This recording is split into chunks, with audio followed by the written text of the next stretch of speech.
Amigos de Jesús, ¿ya? Eh, Al nombre de la Fundación les queremos dar una cordial bienvenida a nuestro ciclo de charlas, formando nuevos agentes del cambio social, ¿ya? Para nosotros es un orgullo llevar a cabo este programa, ya que independientemente de la edad o de la experiencia, cualquiera de nosotros podemos hacer agente del cambio. Por eso es súper importante otorgar estos espacios, como el de ahora, para poder educar, formar, ¿cierto? Empoderar nuevos líderes que se posicionen desde la otra vereda, para poder dar soluciones, ¿cierto? Para transformar realidades, modificar actitudes, valores, acciones, para poder afrontar todos estos problemas sociales que nos encontramos de una manera más positiva, ¿ya? Y que ustedes, me alegro que estén los participantes también acá, para que puedan inspirar también a sus pares, ¿cierto? A identificarse como agentes del cambio. Por eso como fundación estamos haciendo este ciclo de charlas, estamos haciendo 2 charlas mensuales, en donde se habla y conversa de varios temas emergentes. El día de hoy tenemos nuestra tercera charla, que es de la inclusión laboral y sus principales desafíos. Y tenemos el agrado de invitar a María José, ¿cierto? Que es fundadora y directora ejecutiva de la Fundación Con Trabajo, con más de 20 años de trabajo en la temática de organizaciones sociales, discapacidad y empresas. En el año 2014-2015 también fue miembro de la Comisión Asesora Presidencial para la elaboración del plan de inclusión en personas en situación de discapacidad, que fue nombrada por la presidenta Michelle Bachelet. Entre 2008 y 2015 también fue coordinadora de la Mesa Técnica de Inclusión de la Comunidad de Organizaciones Solidarias. Fue miembro también de la Mesa Técnica de Educación Especial, conformada por el Ministerio de Educación. Y hasta 2014 también fue directora de la Casa de Acogida de Cristo Especial en La Legua. Es una gran mujer, es una gran madre y una gran amiga de la Fundación Amigos de Jesús. Así que le damos un fuerte aplauso a María José, que se encuentra acá con nosotros hoy en día, en la cual nos va a hablar un poquito de la temática de inclusión laboral. Es un aplauso fuerte o un aplauso virtual, ahora que estamos en esta modalidad. Bueno, gracias Waldo. Hola a todos y a todas y a todos los que están aquí en este encuentro. Bueno, vamos a conversar sobre el tema de la ley de inclusión laboral, pero desde una perspectiva de la comunidad, es decir, no voy a hablar técnicamente de la ley de inclusión laboral, qué es lo que exige, cuál es la modalidad de cumplimiento alternativo. Si alguno tiene preguntas de ese tipo, las podemos hacer hacia el final de la presentación. Y voy a compartir, denme un segundo, mi pantalla. ¿Esa no es la presentación? Esa sí es la presentación. Bueno, Waldo, no sé cómo van a ser el tema de las preguntas. Sí, bueno, cabe mencionar que súper importante mantener el micrófono apagado. Si hay surge alguna duda, ¿cierto? Alguna pregunta, podemos hacerla al final de la presentación. Ya, ahí vamos a hacer uso del chat, pueden activar sus micrófonos para poder interactuar con María José. ¿Ya? Así que esas son como las indicaciones. Si alguien tiene alguna opinión también de acuerdo a algún tema también, lo puede ir comentando dentro del chat. Bueno, esto solamente para que podamos situar la conversación, ¿verdad? En Chile, aproximadamente, según la última encuesta nacional de discapacidad que se realizó el año 2015, el 20% de las personas adultas, es decir, más de 18 años, tiene algún tipo de discapacidad. Y en Chile, el 50% de estos 2.600.000 personas se encuentran dentro de los 2 primeros quintiles de la población, es decir, en los quintiles en los que hay más pobreza. Es decir, hay una relación muy significativa entre pobreza y discapacidad. Ustedes saben bien por qué. Tiene que ver con malas atenciones sanitarias, tiene que ver con falta de control prenatal, puede ser consumo problemático de drogas o alcohol. Y en este escenario, ¿verdad? Este es un factor muy importante cuando hablamos de inclusión laboral, porque evidentemente que cuando una persona vive en una situación de discapacidad y además vive en una situación de pobreza o vulnerabilidad, evidentemente las brechas y las dificultades y las barreras para poder llegar a la inserción laboral son mayores que una persona que no está en situación de pobreza. Para que tengan una idea, hasta la fecha llevamos un poquito más de 24.000 personas que se han incorporado bajo la Ley de Inclusión Laboral 21.015, lo que es bastante poco, porque si ustedes miran el número de arriba, tenemos 2.600.000 personas adultas en situación de discapacidad, 24.000, o sea, nos quedan casi los mismos 2.600.000 personas. Es decir, todavía tenemos un gran camino que recorrer. El 1%, ¿verdad?, que es lo que exige la ley a las empresas, la ley le exige a las empresas con más de 100 trabajadores mantener al menos un 1% de su planilla total de trabajadores a personas con discapacidad, ¿verdad? Entonces la empresa que tiene 100 tiene que tener una persona con discapacidad al menos, la que tiene 1.000 necesita tener 10 y así. Es importante entender que aunque el número de inclusión es bajo, es decir, 24.000 personas, yo creo que uno de los grandes valores de la Ley de Inclusión Laboral es que ha instalado en las empresas la conversación sobre la inclusión. Y evidentemente los cambios culturales no son rápidos, no se hacen de un día para otro, y ya que esté esta conversación dentro de las empresas es muy valioso. Mira, aquí tienen como un cierto registro de cómo ha ido la colocación, la contratación de personas con discapacidad, ¿verdad? Hasta junio de este año. Si se dan cuenta, en el periodo julio del año pasado, en julio del año pasado tuvimos el pic, ¿verdad? De 1.200 contrataciones. Luego, en diciembre del año pasado, lo que es un número bastante sorprendente porque la mayoría de la gente pensamos que después del estallido social se iba a contracturar mucho la contratación, sin embargo también hubo un pic. Esto es porque las empresas creen que contratando personas en diciembre eso les va a servir como cumplimiento para todo el año, y eso es un error, no es así. Y desde abril en adelante hemos tenido un descenso pero brutal, ¿verdad? Abril, mayo, junio no hubo ninguna contratación de personas con discapacidad a nivel nacional, muy bajo. Y este es un desafío que tenemos ahora en esta segunda etapa. Bueno, como queríamos conversar sobre el tema de los desafíos de la inclusión laboral, les quiero hablar un poquitito primero de la discapacidad, porque evidentemente para poder entender el fenómeno de la inclusión laboral en las empresas es necesario comprender la discapacidad. Bueno, yo siempre pregunto si Stephen Hawking tenía o no tenía discapacidad. La mayoría de la gente me responde que Stephen Hawking sí tenía discapacidad. Stephen Hawking, en estricto rigor, tenía déficit, no discapacidad, y es lo que voy a explicarles ahora por qué. Porque la discapacidad no es una condición de las personas, sino que es un resultado, es decir, tiene dos componentes de una suma, tiene dos factores muy importantes. Por una parte, el déficit de las personas, ¿verdad? El déficit es parte de lo humano, ¿verdad? Todos los seres humanos en algún momento de la vida tendremos, ¿verdad? De hecho, la vejez es un déficit progresivo.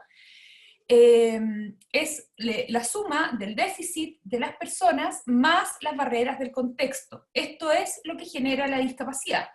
Es decir, si tú eres una persona que está en silla de ruedas porque tienes espina bífida y llegas a la micro y la micro no tiene rampa de acceso, entonces eres una persona con discapacidad, porque hay una barrera contextual que te impide la participación. Entonces la discapacidad, como la define la ONU, ¿verdad?, y la Convención Internacional sobre Derechos de Personas con Discapacidad, es el resultado de una interacción entre déficit de las personas y las barreras del contexto, ya sean físicas o de la actitud.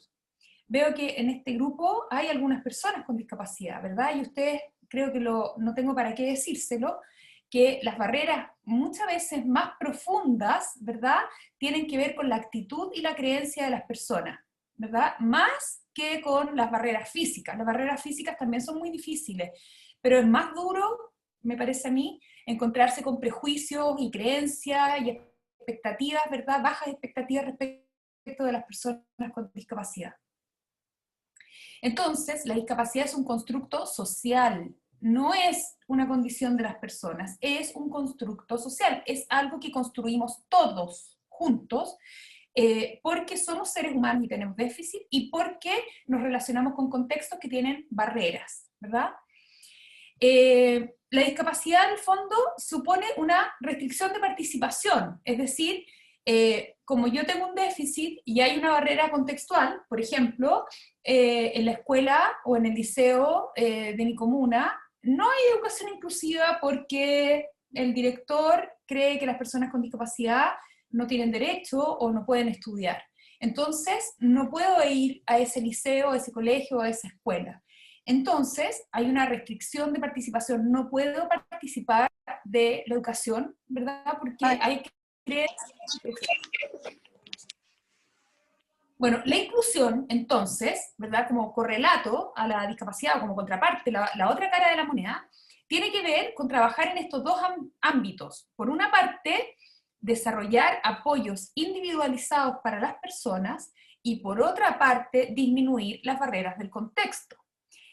Si nosotros trabajáramos solamente en dar apoyos a las personas para que puedan desarrollarse y desenvolverse en la vida social, pero no disminuimos las barreras contextuales, va a seguir existiendo gran discapacidad.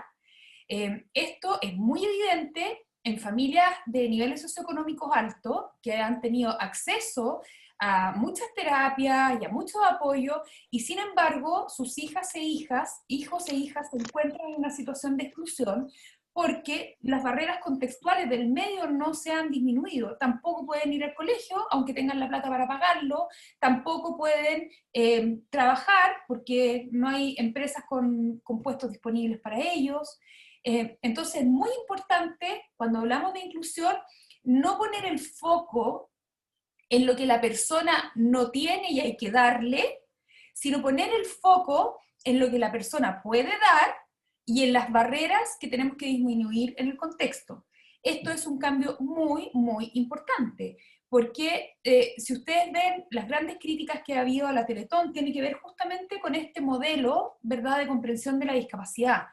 En el fondo, poner foco total en la rehabilitación de la persona, como si eso fuera todo, sin hacer trabajo en los contextos de las personas para que cada persona pueda hacer como es con su déficit, ¿verdad? Y participar de la sociedad con su déficit, porque la persona que tiene espina bífida o que tiene parálisis cerebral o que tiene síndrome de Down o que tiene discapacidad intelectual no se le va a pasar, ¿verdad? Entonces, ¿cómo vamos a disminuir esas barreras del contexto para que todos podamos ser parte y todos podamos ser ciudadanos con la misma dignidad y con la misma categoría?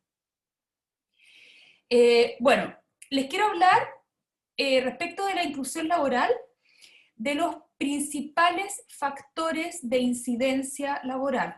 Es decir, aquellos factores que nosotros como fundación los evaluamos, ¿verdad? Pero que con el tiempo nos vamos viendo que son fundamentales a la hora de la permanencia laboral. Porque uno de los grandes errores que hay respecto a la inclusión laboral en el mundo de las empresas es creer que la inclusión es colocación. La inclusión no es contratar personas con discapacidad. La inclusión es transformar la cultura y los procedimientos y las prácticas de la empresa para que personas que tienen déficit puedan participar en igualdad de condiciones de aquellas que no lo tienen. Entonces, este es un error muy frecuente que vemos en las empresas, la creencia de que porque contrato a una persona con discapacidad estoy haciendo inclusión. Eso no es así.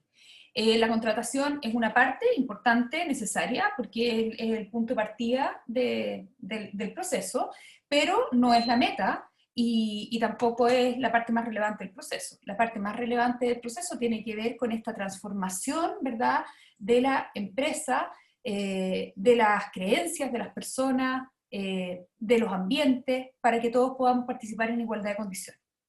Bueno, el principal factor, el primer factor de incidencia en la permanencia laboral, y estoy hablando particularmente en el caso de personas con discapacidad intelectual, es la familia. Y ustedes dirán, uy, pero ¿por qué eso? Porque cuando nosotros comenzamos los procesos de inclusión, todas las familias evidentemente están muy entusiasmadas de que su hijo o su hija trabaje, ¿verdad? Más aún cuando hay necesidad económica en el hogar y esa persona puede incrementar los ingresos. Sin embargo, cuando una persona con discapacidad, particularmente intelectual, comienza, aunque no necesariamente intelectual, comienza a trabajar, comienza a experimentar una gran cantidad de experiencias nuevas a las que probablemente antes de trabajar no había estado expuesto. Sobre todo cuando esa persona ha estado o en una escuela especial o en una casa de acogida, como es el caso de Amigos de Jesús o de La Legua, de la cual yo fui directora por mucho tiempo. Cuando la persona ingresa a trabajar, comienza a convivir con personas que no tienen discapacidad, que han tenido muchas menos barreras para participar de la vida social y comienzan a experimentar nuevos deseos de poder comprarse algo, de poder tener una casita propia, de poder tener pareja, ojalá quizás algún día poder salir de vacaciones, poder aportar a su familia, y nos comienza a pasar que quieren crecer en autonomía porque ven que sus compañeros de trabajo son adultos, autónomos, y este anhelo de autonomía empieza a encontrar un choque muy fuerte con los paradigmas de las familias respecto de la discapacidad. Y empezamos con las conversaciones de que no quiero que mi hija pololee, no quiero que mi hija tenga relaciones sexuales, no quiero que mi hijo comience a andar en micro, no quiero que camine, bueno, y una serie de factores que son muy importantes. Por eso, uno de los grandes desafíos del proceso de inclusión laboral es trabajar con las familias y alinear las familias hacia los objetivos de la autonomía y la autodeterminación, que lo vamos a ver un poquitito más adelante. El segundo factor, y muy importante, es la Fundación Amigos de Jesús, ¿verdad? Y La Legua, ¿verdad? Y la Fundación Batuco, y Dios con Nosotros, que son lo que técnicamente se llaman centros diurnos, ¿verdad? Nosotros los conocemos como casas de acogida, los talleres laborales y los equipos de apoyo. Este es un gran factor de incidencia porque ocurre lo mismo que con la familia, ¿verdad? Son el contexto directo de las personas con discapacidad que se van a ingresar al mundo laboral, y es muy importante que en estos centros y en los talleres laborales y en los equipos de apoyo hagamos un trabajo en el equipo de reflexión sobre cuáles son nuestros objetivos como centro, cuál es nuestro rol como personal de trato directo, como profesional, como técnico, como cuidador, cuál es el rol que yo tengo en relación a las personas con discapacidad. Porque esto lo hemos conversado muchas veces con la Popa, ¿verdad? Y con Waldo. Imagínense, esto ya pasa menos en las casas de acogida, pero hasta hace no mucho tiempo, a todo el personal que trabajaba en la casa de acogida, nuestros usuarios nos llamaban tíos o tías, ¿verdad? Y cuando llegamos a la empresa, ¿verdad? Y a un compañero de trabajo o al jefe le dices tío o tía, la gente queda un poco espantada, porque no ha estado acostumbrada, no conoce esa cultura, ¿verdad?, de las casas de acogida, eh, y se alimenta el mito, ¿verdad?, de este eterno niño. Entonces, es muy importante que los centros diurnos, las casas de acogida, nos planteemos, ¿verdad?, el objetivo final no es que las personas permanezcan con nosotros, ¿verdad? Hay algunas que sí lo requerirán, ¿verdad? Pero el objetivo tiene que ser que las personas puedan transitar hacia una vida, ¿verdad?, de incorporación en la comunidad, ya sea en la empresa, ya sea de participación social, hay distintas modalidades de participación, ¿verdad? Pero para eso necesitamos prepararlos para una convivencia en la diversidad. Generalmente las personas con discapacidad o las familias con discapacidad hablamos mucho de diversidad, pero la vivimos poco, porque estamos muy segregados y vivimos en instancias segregadas de la comunidad. Entonces es muy importante aumentar, ¿verdad?, la diversidad de nuestras propias comunidades. Tercer factor incidente en la permanencia laboral, o sea, en el éxito laboral, en que una persona que ha sido colocada pueda permanecer en su trabajo y ojalá desarrollarse en su trabajo, es la salud mental.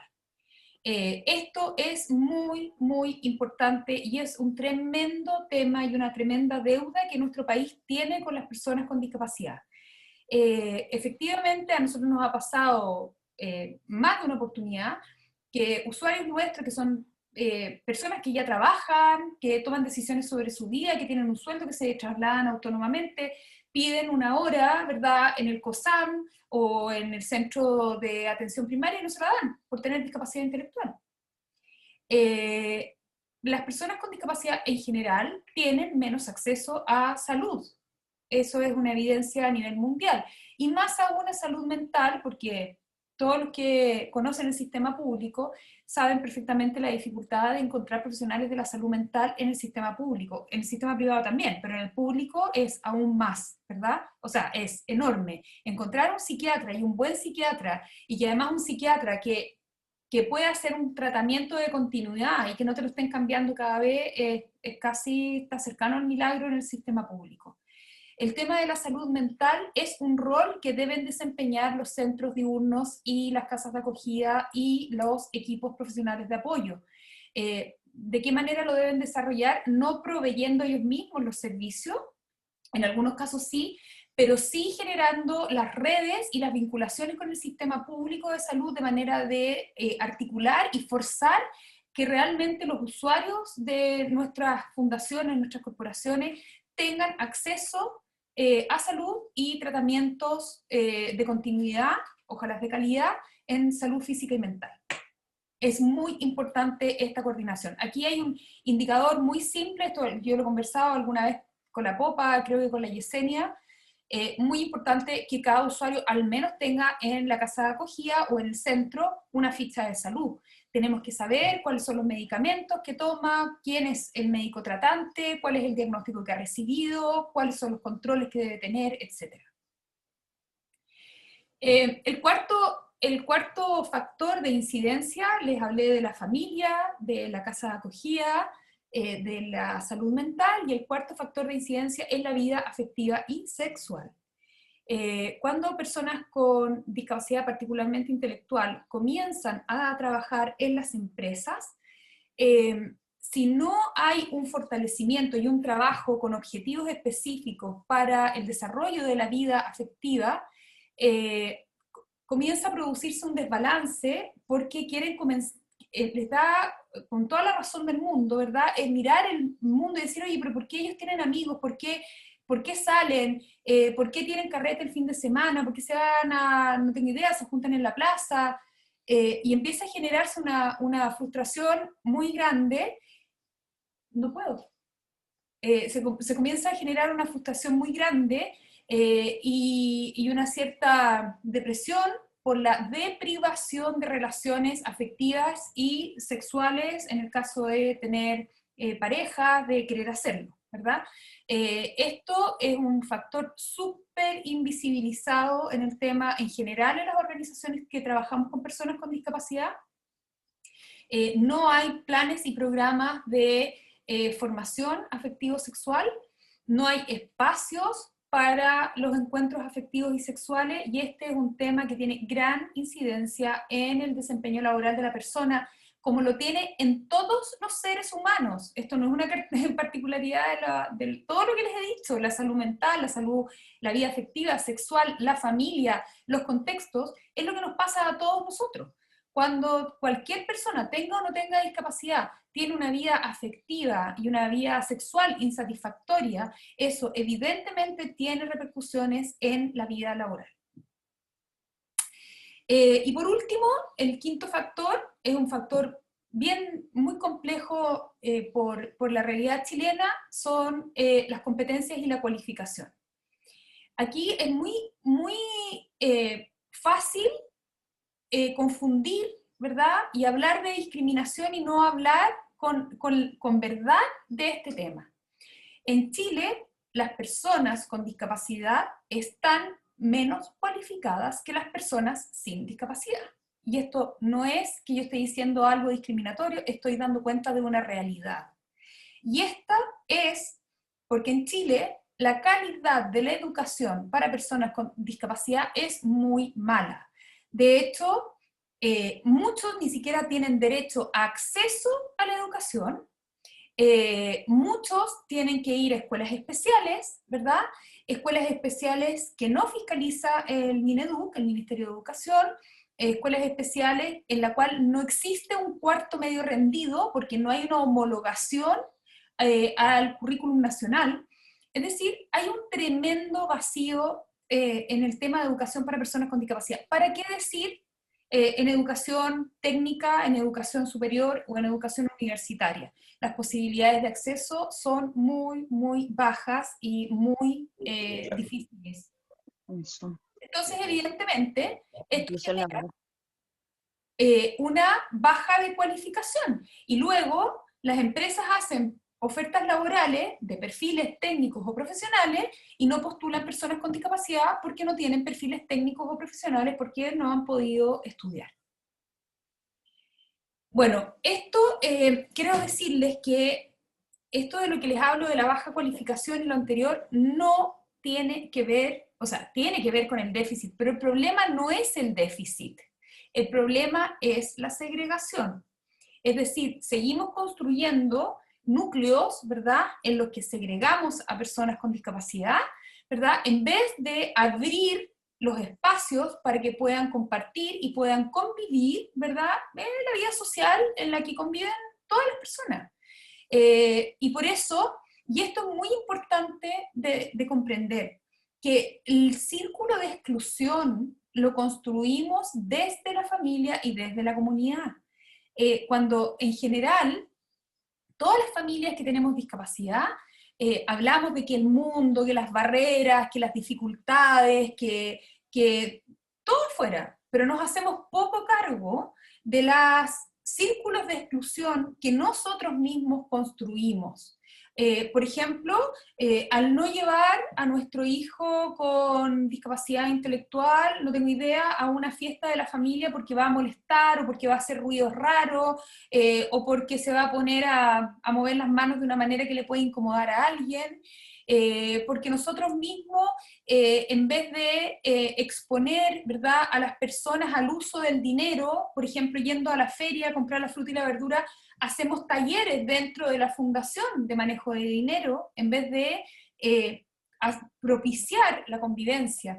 Entonces, hay que ser muy, yo creo que a lo mejor yo en esto soy muy dura, pero con todo el año, los años que he llevado trabajando y mirando, esto es algo que la revolución tiene que nacer desde nosotros.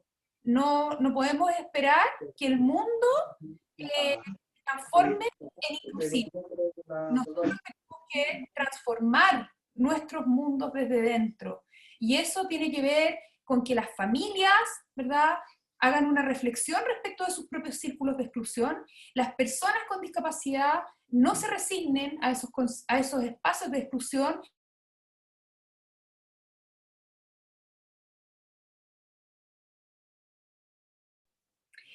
Esta foto a mí me gusta mucho porque da cuenta de algo que yo creo que van a entender muy rápidamente. Mira, en esta primera, a ver si puedo usar el puntero, ¿dónde está? Ahí está. Puntero. Ah, no tengo puntero, ya no importa. Mira, en esta primera imagen, donde están las tres personas arriba de tres cajitas iguales, eso se llama igualdad, es dar a todo el mundo lo mismo. Aquí levantamos a todos para que pudieran ver el partido de fútbol, de béisbol, no sé qué es lo que es. Pero si se dan cuenta, la igualdad solo genera que estemos en el mismo lugar un poco más arriba. O sea, el que veía más ahora ve aún más, y el que no veía sigue sin ver, ¿verdad? Distinta es la equidad, que es la imagen del medio, ¿verdad?, en la cual se provee el apoyo que cada persona requiere en particular. Y ahí sí que quedamos todos más nivelados para poder ver el partido. Pero la gracia está en que finalmente saquemos las barreras y que cada persona pueda hacer del porte que es, ¿verdad?, en una metáfora, para poder participar de la vida social, que en este caso es el partido de fútbol. Entonces tenemos que trabajar mucho en disminuir las barreras y no enfocarnos 100% en la provisión de los apoyos a las personas. Los apoyos son muy importantes, pero el apoyo, como lo pueden ver en la primera imagen, no sirve si no disminuimos las barreras contextuales. Mientras menos barreras tenemos, hay menos necesidad de apoyo. Y esto es un gran desafío social que tenemos que abordar juntos, desde la familia. desde la comunidad, para luego las empresas y exigírselo al mundo. Bueno, hablando de este tema, ¿verdad? Les quiero mostrar como un resumen de lo que nosotros utilizamos como aproximación para poder abordar el tema de la inclusión laboral. Y es comprender que la discapacidad no es solo de salud, ¿verdad? La discapacidad es multidimensional, es decir, tiene muchas dimensiones, y estas dimensiones, según unos autores españoles, ¿verdad? Son 8, que tiene que ver con estar bien emocionalmente, estar bien materialmente, estar bien físicamente, ¿verdad? Tu cuerpo, poder participar de la sociedad, poder ejercer mis derechos, poder decidir sobre mi propia vida, que eso se llama autodeterminación, poder desarrollarme personalmente y poder desarrollar las relaciones interpersonales con otros. Desde este modelo, ¿verdad? Es decir, para realmente poder lograr inclusión laboral, para lograr inclusión, no se trata solo de inclusión laboral, ¿verdad? Porque si la persona consigue un trabajo, pero como les explicaba, no tiene relaciones afectivas, no tiene posibilidades de desarrollarse personalmente, está en una gran dificultad socioeconómica y su familia está agobiada y ahogada por las deudas y por la angustia que eso genera, la pobreza. Si esa persona no tiene posibilidades, tiene, por ejemplo, necesidad de ir al psicólogo o de un psiquiatra porque tiene alguna patología de salud mental, si nosotros no abordamos estas dimensiones y miramos a la persona como un ser integral, la inclusión laboral no puede hacer magia y además no funciona, porque tarde o temprano termina no siendo sostenible, no se puede sostener en el tiempo el proceso de inclusión laboral. Para eso, yo creo que la primera invitación que les quiero hacer es que, como les decía al principio, tenemos que trabajar desde dentro hacia afuera. Nosotros no podemos pedirle al mundo lo que nosotros mismos no hacemos. Y lo primero que los quiero invitar es que nosotros necesitamos trabajar nuestros prejuicios y creencias limitantes. Es decir, la manera como los profesionales y los técnicos y los cuidadores y los equipos de apoyo se acercan a las personas con discapacidad, no puede ser desde ni la lástima, ni la compasión, ni la pena, tiene que ser desde un enfoque de derechos, ¿verdad? Son personas igual que tú, igual que yo, igual que todos, con derechos y con un déficit a los que se les ha hecho más difícil la vida. Y para eso necesitamos trabajar nuestros prejuicios y creencias limitantes. ¿Por qué? ¿Por qué creemos, por ejemplo, que Pablo o la Carola no pueden ir a un colegio regular? ¿Por qué creemos eso? ¿Por qué creemos que efectivamente nos vamos a encontrar con una cantidad de barreras en el medio ambiente? Eso sin duda, porque tú me podrías decir, mira, yo creo eso porque efectivamente postulé al colegio y no quedo adentro. Ok, eso es una barrera. Pero nosotros también tenemos prejuicios internos y creencias limitantes. Muchas veces creemos que las personas no pueden, que no puede decidir, que una persona, por ejemplo, que no tiene lenguaje no se puede comunicar, o que una persona que está en una situación de alta dependencia, ¿verdad?, no puede manifestar su voluntad. Bueno, hay creencias y prejuicios que nosotros debemos plantearnos como equipos de apoyo de personas con discapacidad. No podemos seguir relacionándonos como si nosotros fuéramos los que tenemos y los que sabemos, y las personas con discapacidad son los que no tienen y los que no saben. Tenemos que transitar de relaciones verticales a relaciones horizontales en las cuales construimos comunidades de aprendizaje. Todos aprendemos de todos. Y esto es muy importante porque realmente creamos lo que creemos. Si nosotros creemos que las personas con discapacidad no pueden participar de la vida social diversa, entonces generamos guetos y espacios de exclusión. Aquí les pongo algunos ejemplos. El rol de algunos de los profesionales o de los técnicos... ¿Perdón? Ah, ¿se escucha bien? Y se escucha bien, María José, solo que se activó un audio sin querer. Bueno, el rol de los equipos de apoyo. Hay que mediar, necesitamos adaptar y flexibilizar, necesitamos potenciar el empoderamiento de nuestros usuarios, necesitamos escuchar, contener y evaluar, ¿verdad? Es bien distinto que enseñar, medir, es totalmente distinta la postura. Evitar dar siempre instrucciones, ¿verdad? Es importante preguntar y pedir la opinión. Fíjense, nosotros normalmente le estamos dando instrucciones a las personas con discapacidad. Es esto, anda a comer, lávate los dientes, anda al baño, levántate, acuéstate, anda a tu casa, vuelve, ¿verdad?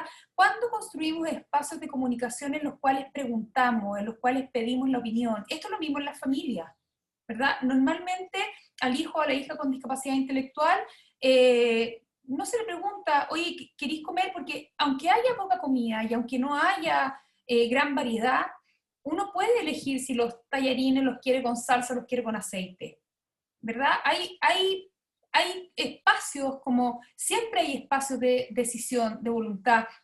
Uno puede querer preguntar a la otra persona si quiere que la muden en ese momento o después, ¿verdad? Son cosas como muy sencillas, pero que no, de alguna manera, permiten que la persona tal cual es y en la situación en la que está pueda sentirse digna, sentirse visibilizada, sentirse vista por su comunidad, ¿verdad? Esto es muy simple, pero demasiado importante.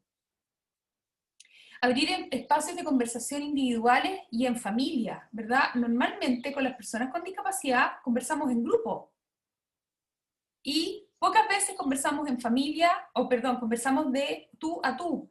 ¿Cómo estás? ¿Qué es lo que quieres? ¿Verdad? Con el tiempo necesario para poder sostener esa conversación. Denme un segundito, por favor, que me han llamado 150 veces. Perdona.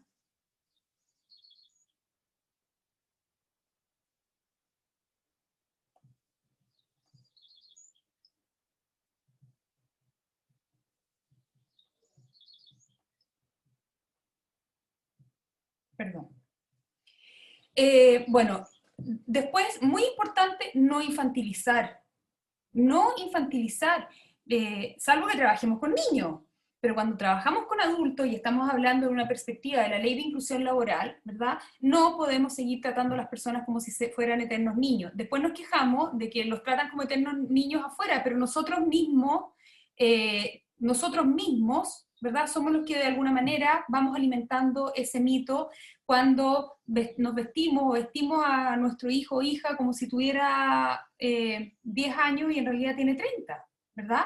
Entonces, no infantilizar, abrir espacios de conversación, porque eso significa tratar a la otra persona como un adulto con el cual yo puedo conversar, y para mí es valioso escuchar, ¿verdad? Lo que tú quieres transmitir, lo que tú quieres comunicar, lo puedes decir verbalmente o no.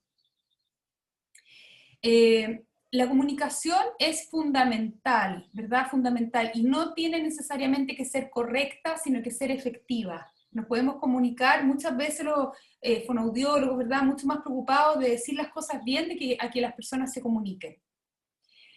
Bueno, segunda gran invitación. La primera es a cambiar nuestros creencias y prejuicios, ¿verdad? Y la segunda gran invitación es a favorecer la autonomía y la autodeterminación. Hay una herramienta que es muy importante que se llama la planificación centrada en la persona, que es un proceso de colaboración que ayuda a las personas a acceder a apoyos y servicios que necesitan para alcanzar una mayor calidad de vida basada en sus propias preferencias y valores.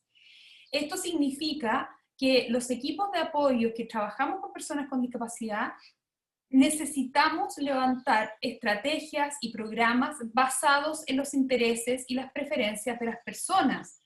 No podemos seguir elaborando planes, programas y estrategias sin la consideración de lo que la persona realmente quiere.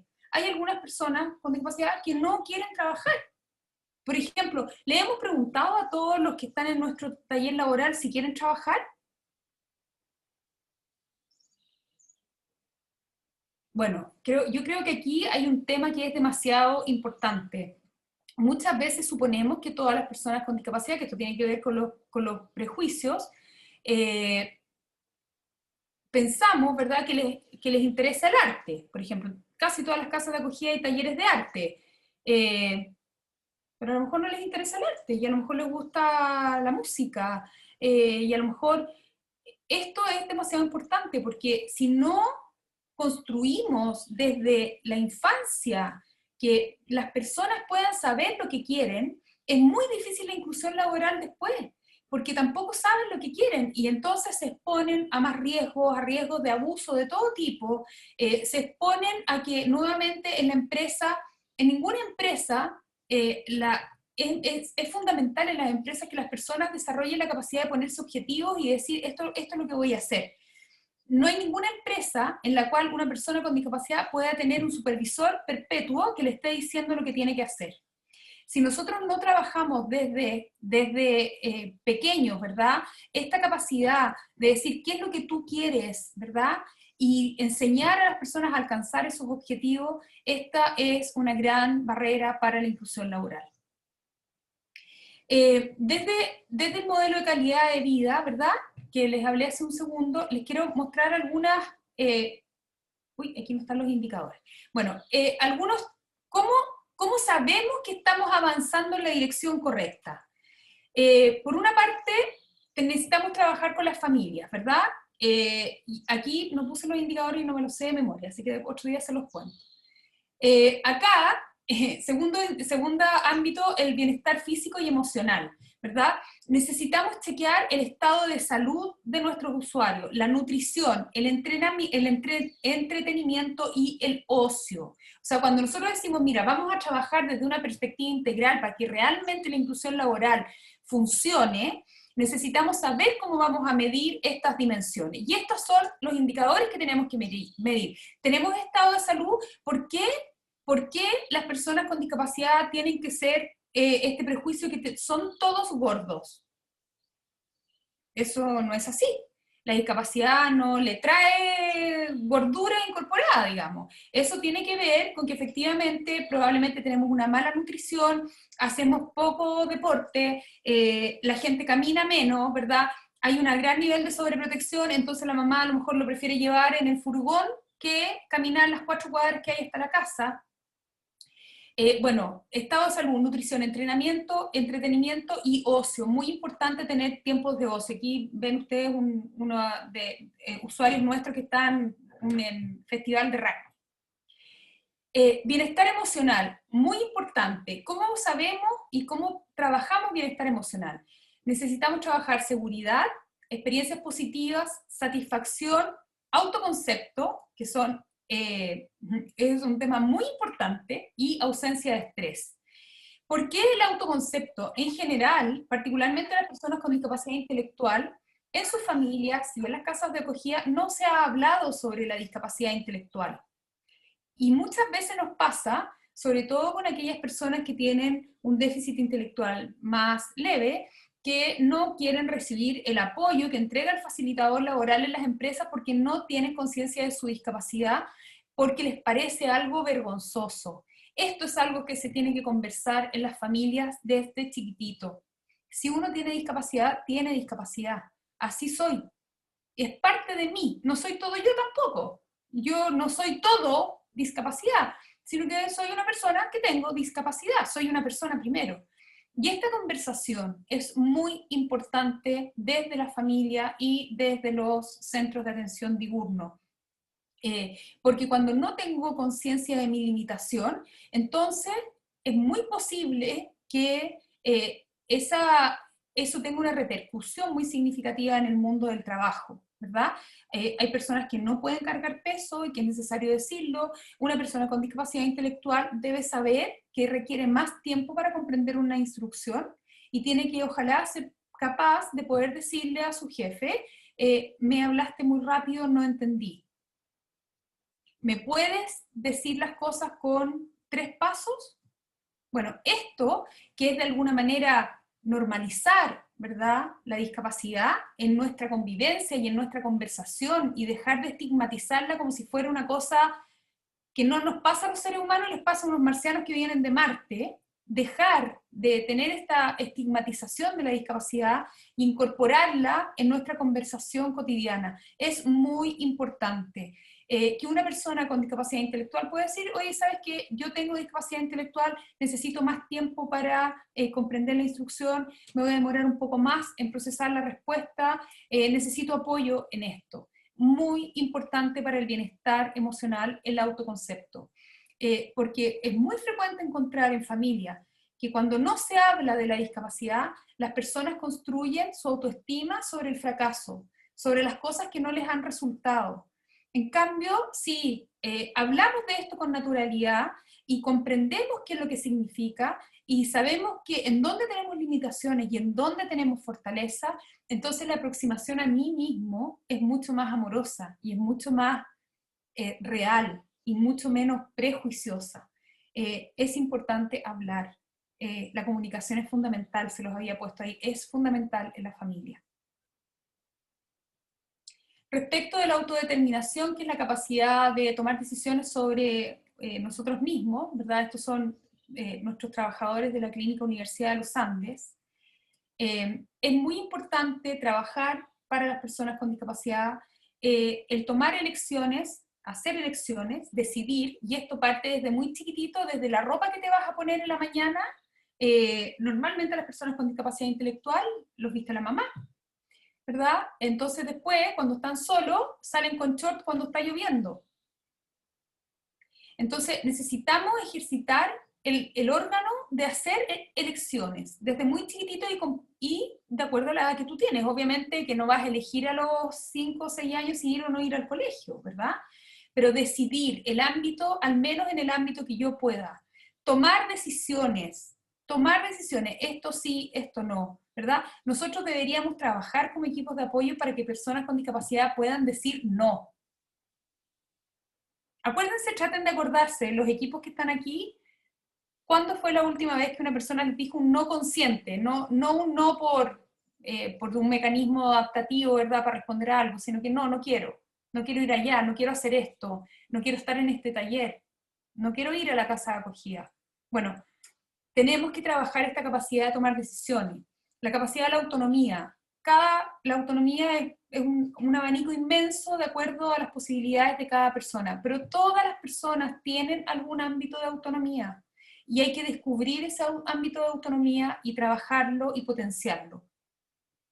Es súper importante en cuanto a la autodeterminación tener control personal, que es lo que les hablé hace un ratito respecto del autoconcepto, ¿verdad? Saber quién soy y ser capaz de yo controlarme personalmente. Por ejemplo, si sé que tengo crisis, ¿verdad?, no tengo idea, de epilepsia, si sé que soy una persona depresiva, ser capaz de comprender cuándo comienzan estos ciclos, ¿verdad?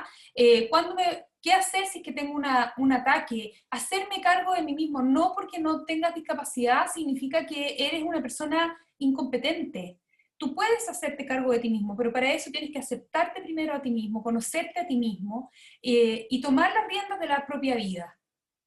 Y tener objetivos personales, ¿verdad? Aunque sean chiquititos. Da lo mismo, puede ser un objetivo para un mes más adelante, pero los objetivos también, como las elecciones, se van construyendo. El desarrollo personal, necesitamos nivel educativo, que ya hablé del tema de la educación, habilidades personales, y esto es muy importante, y comportamiento adaptativo. Estas dos últimos, que es habilidades personales y comportamiento adaptativo, son muy incidentes en la vida laboral. En general desarrollamos pocas habilidades personales porque enseñamos a las personas con discapacidad a hacer cosas mecánicas y no a usar el pensamiento, aunque tengan discapacidad intelectual. Si nosotros, es muy distinto, lo que nos pasa siempre, que los que vienen jóvenes, que vienen de talleres laborales protegidos, ¿verdad?, y que aprendieron a doblar, no tengo idea, toalla, o a rellenar alfajores o cuchuflí, lo hacen súper, rellenar el cuchuflí, pero si se les acaba el cuchuflío, se les acaba el manjar, o se les acaba no sé qué, ya no saben qué hacer. Entonces, esas habilidades específicas no son útiles para la vida laboral. Y aquí las casas de acogida tienen que cambiar totalmente el switch hacia el trabajo en competencias transversales, es decir, aquellas que son necesarias para cualquier puesto de trabajo. Seas operario, seas la persona que está encargada del aseo, o seas un gerente, tú vas a necesitar tener autocontrol, vas a necesitar proponerte un objetivo. Por ejemplo, hoy día voy a barrer toda la sala comunitaria, ¿verdad? Esto es un objetivo que tiene que plantearse la persona. Es muy distinto porque si una persona tiene que barrer y estamos esperando que el supervisor venga a decirle, oye, tienes que barrer la sala comunitaria, pero el supervisor después se va a ir y él ya no va a saber qué hacer. La persona tiene que ser capaz de ponerse objetivos solo y eso se trabaja, ¿verdad? Y eso son habilidades personales que son necesarias para cualquier puesto en la empresa. La capacidad de, por ejemplo, hacer las cosas de una manera y tener un problema y resolverlo. Por ejemplo, voy a barrer y se quebró la escoba. ¿Qué hago? ¿Verdad? Necesitamos entrenar esa función ejecutiva, que es justamente una función de poder cambiar de estrategia para poder lograr el objetivo. Y luego necesitamos comportamientos adaptativos, es decir, necesitamos que las personas se puedan desenvolver en la empresa de una manera adecuada, ¿verdad? Yo me acuerdo que Pancho, que está ahí, que, es que está ahí en esa foto, el que tiene síndrome de Down, ya lleva más de 10 años trabajando en Dimerck. Pancho cuando llegó tenía cero conducta adaptativa y me acuerdo perfecto que como a la semana que llegó fue al baño y se le acabó el papel y salió con los pantalones abajo y gritó ¡confort! Y estaban todos así con los pelos parados. Eh, y son cosas que uno dice, ay, no pasan, pero sí pasan. A muchos de nuestros usuarios, ¿verdad? No se limpian solos cuando van al baño y eso se puede entrenar, ¿verdad? No se lavan bien las manos. Bueno, todo eso son conductas adaptativas que son fundamentales para el desempeño laboral. Y esto nosotros lo vemos muy frecuentemente, que uno piensa que son personas que son mucho más, que tienen mucha más capacidad de autonomía de la que realmente se les ha desarrollado en sus familias o en las casas de acogida. Y es fundamental cambiar o sea, todo lo que pueda hacer solo o sola, que lo haga solo o sola, ¿verdad? Nosotros tenemos que entrar en el ámbito de lo que es más complejo, de lo que no pueden hacer por sí mismos, pero es un apoyo, no es una sustitución. En relaciones interpersonales, amistad, redes sociales, qué importante este tema, otro día lo podríamos trabajar, ¿verdad? Cómo trabajar redes sociales en personas con discapacidad intelectual. Necesitan tener actividades sociales, interacciones y relaciones. Esto es clave para el desempeño laboral, es clave, porque si no, lo que pasa es que te empezáis a pegar a tus equipos, ¿verdad?, de trabajo, porque no tienes tu propia vida afuera.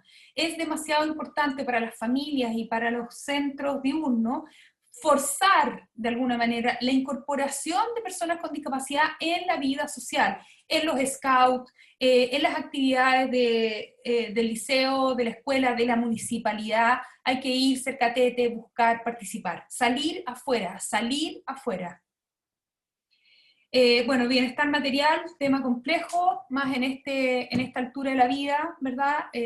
Ha sido la pandemia que ha sido muy brutal, el término, las pérdidas de empleo, pero evidentemente este es un tema que hay que mirar, ¿verdad? Ustedes lo saben perfectamente porque viven en un sector muy vulnerable, que cuando uno está o una familia está ahogada en deudas y en angustia, se desarrollan patologías de salud mental, es muy difícil sostener el trabajo, ¿verdad? No tienes energía para levantarte en la mañana. Bueno, el trabajo en este sentido es un gran apalancador del bienestar material. Y por último, derechos. Ahí tienen una foto de la MIDI, ¿verdad? Ahí tenemos a Ricardo y a Jaime, que son voceros de personas con discapacidad intelectual. Importante, ¿verdad? Por una parte, el respeto de derechos humanos, que tiene que ver con la igualdad, la dignidad, y de derechos legales, de acceso y de tratamiento justo. No tengo tiempo de meterme ahora en eso, pero es un tremendo tema la deuda de la justicia con personas con discapacidad. Bueno, finalmente necesitamos caminar este camino, ¿verdad? Por una parte de la exclusión, ¿verdad? Que tenemos que mirarla, observarla, saber en qué parte nosotros también somos parte de ese fenómeno de la exclusión, hacia la integración, ¿verdad? Que es un camino intermedio para finalmente poder ir hacia la inclusión, que es lo que nos permite la inclusión laboral, ¿verdad? La inclusión laboral nos permite que las personas puedan rápidamente incorporarse a una comunidad diversa y además comenzar a beneficiarse de la protección social a través, ¿verdad?, de las leyes sociales que tienen que ver con salud y previsión. Nosotros como equipos de apoyo estamos en la mitad, nosotros estamos en integración, ¿verdad? Pero tenemos que tener el foco en la inclusión, ¿verdad? Que realmente nuestros usuarios puedan entrar en este mundo del trabajo. Pero nosotros tenemos un rol en esto. No es colocación, la inclusión no es colocación. Tenemos mucho trabajo que hacer para que la inclusión realmente sea permanente, para que las personas realmente se puedan incorporar al mundo del trabajo. Eso. Muchas gracias, José. Oye, un aplauso más fuerte, ¿cierto? Un aplauso virtual también puede ser para José por su presentación. Sin duda tenemos un gran, pero gran desafío, ¿cierto? Un desafío social, como decía la José, en la salud mental, trabajar con la familia, en la parte afectiva y sexual también de las personas, en la parte de participación social, porque todo esto tiene repercusión en la vida laboral. Así que, y es por eso que estos espacios que estamos otorgando hoy día, la idea era hacer una transformación social, personal, ya, tener un pensamiento crítico y decir hasta qué cosas estoy haciendo bien, qué cosas estoy haciendo mal, ¿cierto? Y cómo nosotros podemos educar y formar a otros, ¿cierto? Para poder trabajar los prejuicios, las creencias limitantes también, que hace que no haya una inclusión plena en nuestros participantes. Así que muchas gracias por todos esos temas que nos mencionaste, José. Sin duda nos queda harto trabajo aún. Así que y la idea es que es trabajar de manera colaborativa, así que este aprendizaje colectivo que se da es bastante enriquecedor. ¿Ya? No sé si alguien tiene alguna pregunta, dudas, aprovechemos la instancia, pueden activar su micrófono, pueden preguntar, hacer uso del chat también para hacer algunas preguntas. Aprovechen. ¿Alguien tiene a lo mejor preguntas sobre la ley de inclusión laboral? Claro, pregunta netamente de la ley de inclusión laboral que quieran hacer algunos participantes.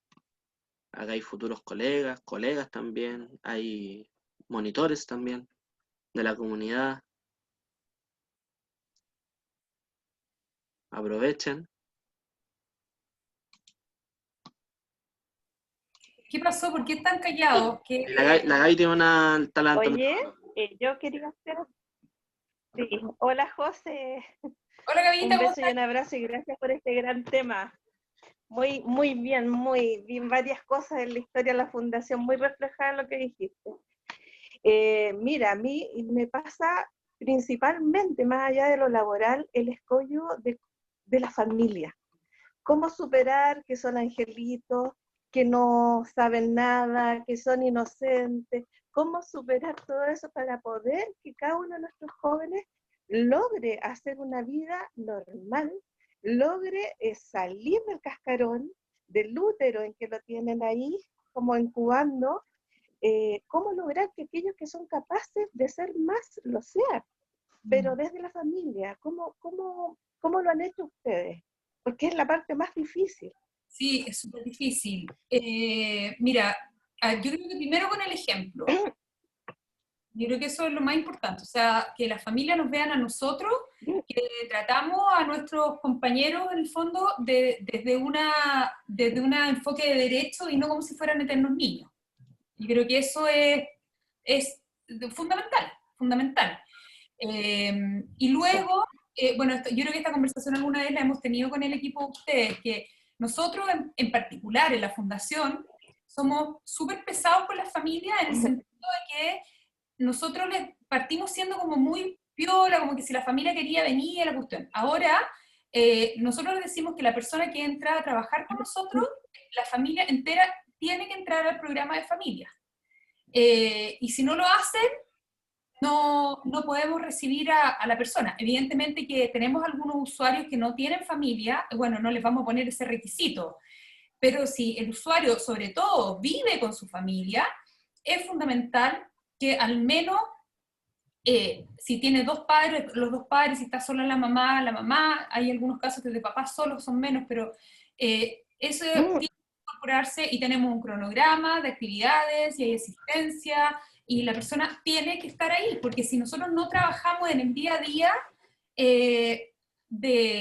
realmente en la familia se empieza a generar una tensión tremenda entre lo que ellos van viviendo en la empresa y lo que van viviendo en la familia, porque en la empresa nadie les corta la carne, ¿me entendí? O la salchicha, o nadie les echa, no tengo idea, qué cuestión al plato, nadie les sirve, tienen que ir y ellos agarrarse. Entonces, si no empezamos a trabajar y la familia realmente no es consciente de esto, el esfuerzo que hacemos para poder buscar los puestos de trabajo y todo lo que eso significa se va un poco al tacho.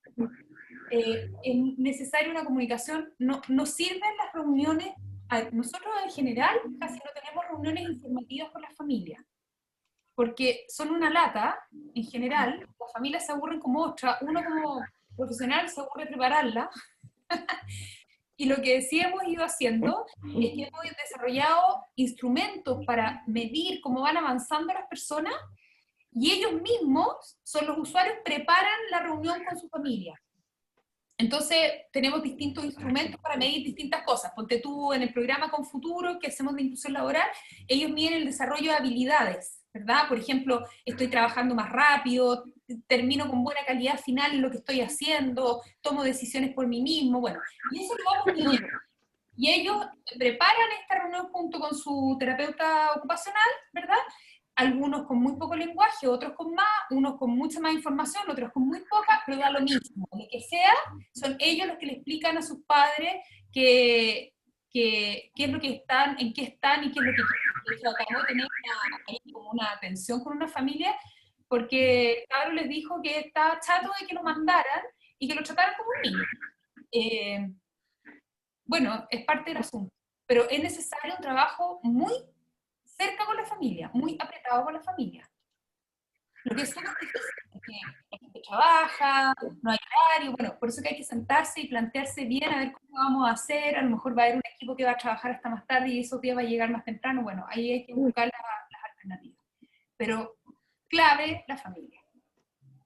Mira, una familia te aguanta hasta la casa de acogida, una familia que no esté alineada con autonomía, pero una vez que entráis a la empresa, o a la fundación, ¿me entendí? Pero una vez que entráis a la empresa, eso hace, pero es insostenible.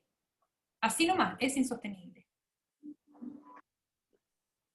Gracias, José, gracias, Gaby, por la pregunta. Gracias. Felipe Sepúlveda creo que tiene una duda, está adelantando la mano. Hola, colega. ¿Cómo estamos? Hola, María José. Jesús, bueno, María Jesús, ¿cierto? José. José. Se escucha mal. José, ¿se escucha bien? Más o menos, pero te entendemos. Más o menos. Ah, ya, perfecto. En un momento de la presentación se habló de los principales factores fundamentales en la permanencia, ¿cierto? De los participantes en estos puestos laborales. Quería saber si es que legalmente la ley es uno también de los factores de permanencia en estos puestos de trabajo. Sí, de todas maneras, o sea, la ley, de todas maneras. La ley ha facilitado enormemente que las personas con discapacidad se puedan incorporar al mundo de la empresa y que permanezcan, porque la ley dice que la obligación es contratar y mantener contratado al 1% de tu planilla total de trabajadores. Entonces, cuando una empresa no mantiene ese 1% de trabajadores con discapacidad, tiene que, lo que se llama técnicamente, ejecutar alternativamente. Y eso significa que si tú no contrataste, tienes que pagar. Y el pago que se hace alternativo es muy alto. Son 2 ingresos mínimos mensuales por persona que no contrataste al mes. O sea, ahora subió el sueldo mínimo, son 750.000 pesos por persona que no se contrató, 650.000 pesos por persona que no se contrató. Entonces, evidentemente, eso es un incentivo para los empleadores, porque en Chile la media de remuneración, o sea, el promedio que gana la gente es menor que 650.000 pesos. Entonces, si el empleador solo está preocupado de los números, que te diría que en general no es así, va a decir, oye, me conviene más pagar, no tengo idea, el sueldo de esta persona que gana 350 lucas, que está pagando la ejecución alternativa que vale 650. Ahora, en general, la experiencia que nosotros hemos tenido con las empresas, que esa no es la manera de pensar. Las empresas de verdad, por lo menos las que trabajamos nosotros, han hecho un esfuerzo súper serio y súper coherente y profundo para que las condiciones de la empresa estén bien adaptadas para que personas con discapacidad se puedan incorporar.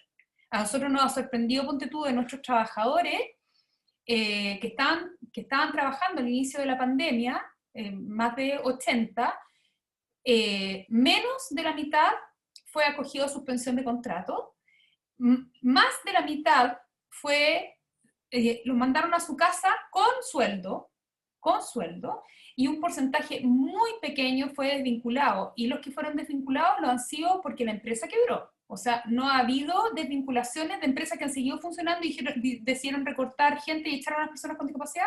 En nuestro caso no ha sucedido. Así que la ley es una tremenda aliada. La tenemos que cuidar. Muchas gracias por tu respuesta. Y bueno, lo comentaba también porque me ha pasado experimentar el temor de los padres o de la red de apoyo de perder ciertos beneficios por esta independencia, quizás por el tener un carnet de discapacidad. Entonces, también quería saber cómo de respecto... Tienen el temor de perder la pensión de invalidez, ¿verdad? Pero la pensión de invalidez, lo primero que hay que transmitirle a los padres es que se pierde una vez que se tiene más de 2 ingresos mínimos mensuales. O sea, tenéis que ganar más de 650 lucas para poder perder la pensión de invalidez. Es poco probable. Y además, en caso de que tú quedaras desempleado, ¿verdad? La pensión se vuelve a reactivar. O sea, es solamente durante el periodo que tú estás recibiendo el ingreso. No es que pierdas la pensión de invalidez para siempre. Ese es un temor como muy, muy frecuente de las familias. Ahora, nosotros hemos estado en conversaciones con el ministerio porque evidentemente no se debería perder la pensión de invalidez si tú estás trabajando. Es un desincentivo, ¿verdad?, para las personas con discapacidad, sobre todo para las familias que tienen mucho susto de que el trabajo no resulte. Entonces dicen, no me voy a arriesgar a que se pierda el trabajo y además pierda la pensión de invalidez. Es un temor un poco infundado por lo que te acabo de explicar, pero es un temor. Entonces, efectivamente, ahí hay que elaborar una política pública que permita que esto, ojalá pudieran seguir conviviendo la pensión de invalidez junto con la remuneración. Es poco probable porque en el fondo la pensión se da justamente porque no puedes trabajar. Y lo otro que les quería comentar a raíz de tu pregunta es que en general ha habido como un tema respecto de la ley, de esto como de que hay empresas que prefieren ejecutar alternativamente, que es donar o tercerizar, ¿verdad? Y que no contratan. Ojo a las organizaciones sociales con este discurso, porque fundaciones que somos donatarias, como nosotros y como Amigos de Jesús, es decir, que podemos recibir las platas de las empresas que no contratan, con esa plata no nos vamos al Caribe de paseo. Con esa plata lo que hacemos es pagar los apoyos para que personas con discapacidad puedan trabajar. En el caso nuestro, nosotros en cada empresa donde entramos con un grupo de trabajadores, tenemos un equipo profesional enorme, 3 terapeutas ocupacionales, 2 psicólogas, una educadora, la coordinadora del programa. ¿Y cómo podríamos pagar eso si no es mediante ejecución alternativa? Entonces, que esta también es una conversación muy importante con el ministerio, evidentemente que nosotros tenemos que lograr inclusión laboral, eso es lo que queremos, ¿verdad? Pero las empresas que no tienen las condiciones, que no lo pueden hacer, 1000 veces mejor que ejecuten alternativamente que no hagan nada, porque esa plata nos va a servir para poder apoyar a personas, particularmente las que tienen alto requerimiento de apoyo, o sea, personas con discapacidad que vienen de situaciones de pobreza, que no han tenido oportunidades de poder formarse, de poder educarse, ¿verdad? Evidentemente hay que cerrar una brecha muy grande. ¿Y cómo lo haces eso sin plata?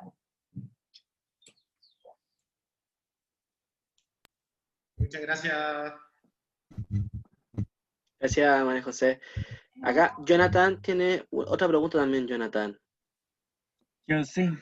Mucho gusto, María José.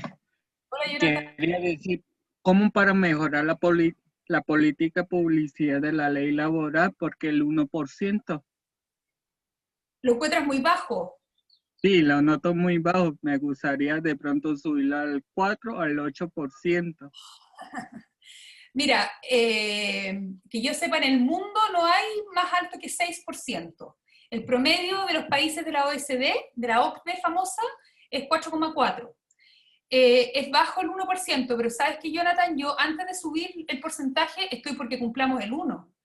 Recién estamos en un 30% cumplimiento del 1%. O sea, nos queda muchísimo camino por recorrer todavía para cumplir el 1%. Obvio que una vez que lleguemos al 1%, ojalá se pudiera subir.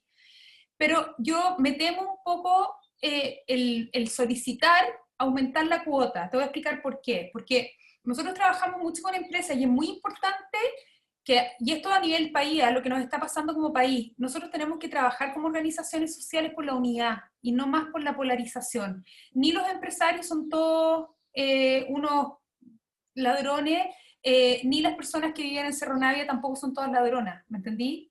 No podemos seguir mirándonos unos a otros desde el prejuicio. Y lo que pasa hoy día es que la mayoría de las empresas, salvo las muy mega grandes, que no son la mayoría, son empresas que están muy apretadas, ¿verdad? Entonces, si tú hoy día dijeras, mira, ahora vamos a ir con un 2%, lo que va a pasar, yo creo, no estoy segura, es que eso va a desincentivar el cumplimiento, porque el 1% es una cuota alcanzable, ¿me entendí? Entonces las empresas están haciendo el esfuerzo por llegar a ese 1%. Pero si tú hoy día les decís el 2%, que como número suena muy chiquitito, pero, por ejemplo, no sé, una empresa que tiene, te voy a poner, de las empresas grandes, que tiene 10.000 trabajadores, son 100 trabajadores con discapacidad.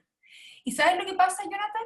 Que esas empresas hacen ofertas laborales, pero no llegan personas con discapacidad, no postulan, por esta brecha que hay entre la cualificación y el requerimiento de la empresa. ¿Me entendí? Entonces, más que subir la cuota, realmente lo que tenemos que hacer son políticas públicas eficientes en materia de educación, en materia de capacitación, en materia de promoción de derechos, porque aunque tengamos una cuota gigante, si las personas con discapacidad no pueden acceder a esos puestos porque no pudieron ir al liceo, porque no pudieron ir al instituto, porque no pudieron, ¿me entendí? Vamos a tener una cuota hueca, vacía.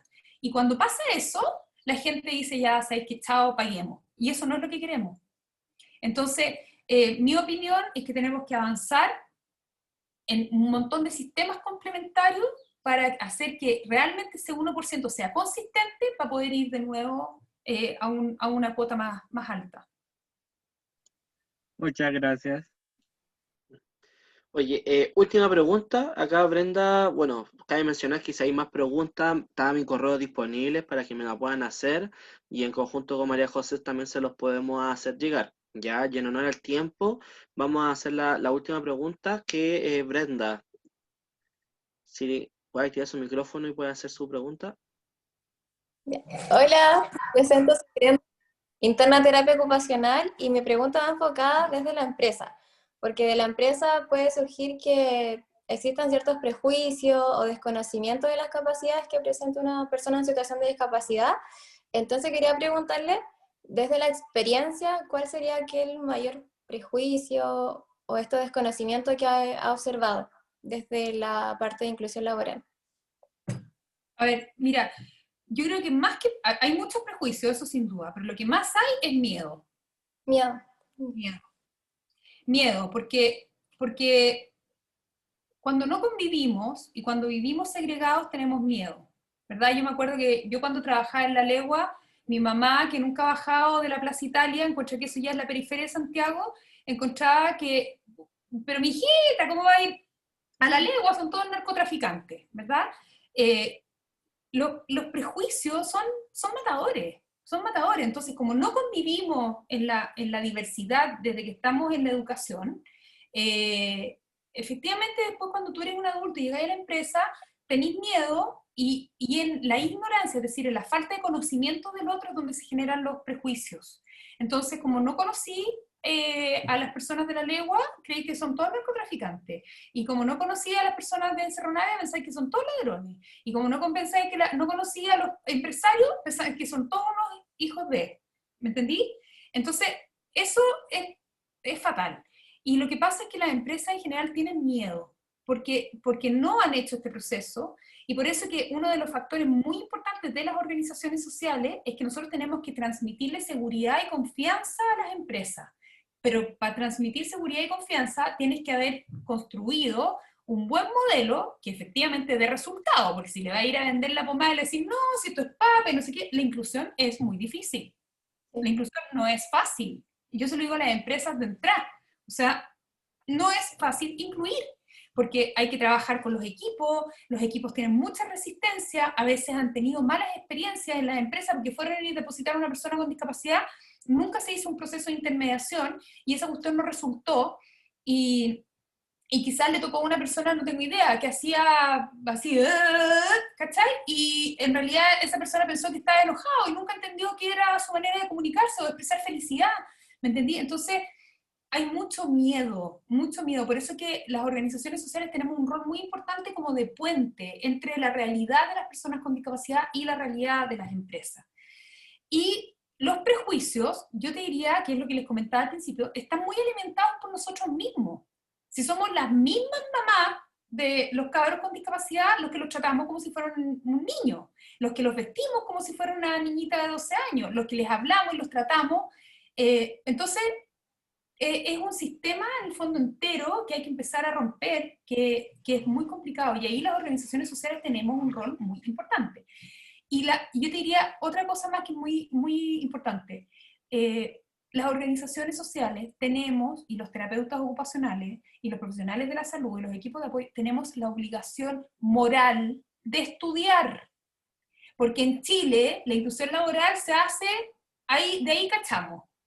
¿Me entendí? De ahí cachamos, y ahí vamos viendo cómo lo apoyamos, y todo muy desde la voluntad, desde la buena onda, que al final es un asistencialismo, y no desde un enfoque de derecho. Si ustedes se meten en internet, hay 10.500 documentos sobre inclusión laboral, sobre empleo con apoyo, información que han desarrollado especialmente la Universidad de Salamanca.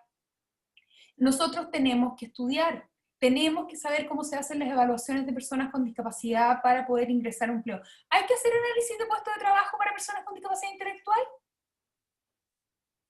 ¿Cómo? ¿Análisis? ¿Hay que hacer análisis de puesto de trabajo para personas con discapacidad intelectual? Análisis, pero discapacidad intelectual. Sí, ya. Sí, ¿Ves? porque Esas preguntas son súper importantes de conversarlas en los equipos, porque mira lo que pasa con los análisis de puesto de trabajo, personas con discapacidad intelectual, que al final le haces tanto ajuste al puesto, que el puesto deja de ser puesto, y el jefe de la unidad te viene a reclamar después que le hiciste tanto ajuste al puesto que en realidad la persona no está, y él tiene sus mismas metas. Ese camino no es bueno. Esas reflexiones hay que tenerlas al interior de los equipos. Uno tiene que saber lo que hace, porque hay demasiados procesos de inclusión laboral que han sido fracasados, y eso genera evidentemente, y eso las organizaciones tenemos una gran responsabilidad. Por eso es que y romper poder educar, es que es muy importante, por eso yo le preguntaba, y es miedo, ¿sí? Entonces lo importante es poder buscar la estrategia, poder educar, poder romper esta barrera. Exactamente, saber cómo hacerlo, preguntarle a otros que lo hayan hecho, no inventar la rueda, generar comunidad, compartir los casos, ¿verdad? Nosotros, por ejemplo, compartimos todos los días el lunes los casos de la fundación. Oye, pasó esto. ¿Cómo lo solucionamos? ¿Cuál fue el problema? Bueno, todo eso es muy importante para no hacer como, en general, en discapacidad estamos como acostumbrados a que la cuestión es como de buena onda, ¿me entendí? Como desde la caridad.